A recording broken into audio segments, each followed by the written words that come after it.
రైటర్గా strong, but కొన్ని films డిఫరెంట్గా ట్రై చేసినవి వర్కౌట్ కాలేదు. Gautam Nanda is an example.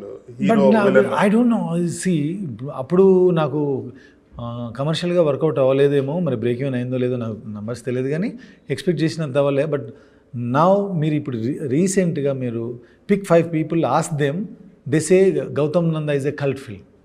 మీరు ఎక్కడైనా చూడండి, నేను ఎయిర్పోర్ట్లో కానీ లేదంటే ఎక్కడైనా మాల్లో కానీ ఎక్కడైనా కలిస్తే గౌతమ్ నంద పార్ట్ 2 తీయమని అడుగుతున్నారు. అప్పుడు అనిపిస్తుంది చాలా స్ట్రేంజ్గా, ఆ ఫిల్మ్ అప్పుడెందుకు వర్కౌట్ అవ్వలేదు, ఇప్పుడెందుకు నచ్చుతుంది. అందులో ఉండే ఫాదర్ సన్ డైలాగ్ కానీ, మనీ డైలాగ్ కానీ అసలు ఇప్పటికీ అన్ని చోట్ల వెళ్తూ ఉంటుంది, అది అంత పాపులర్ అవుతుంది. సమ్ టైమ్స్ టైం ఏమో,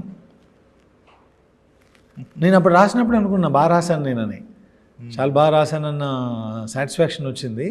బట్ ఇప్పుడు వస్తుంది ఎక్కువ.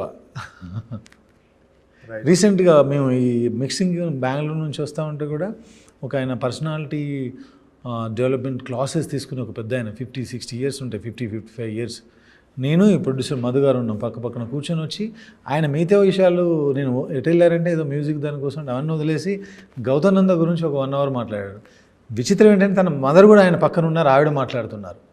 అప్పుడప్పుడు అర్థం కాదు మన ఇండస్ట్రీలో ఏ సినిమా దేనికి ఎలాంటి రిసెప్షన్ వస్తుందో, దేనికి ఎందుకు రాదో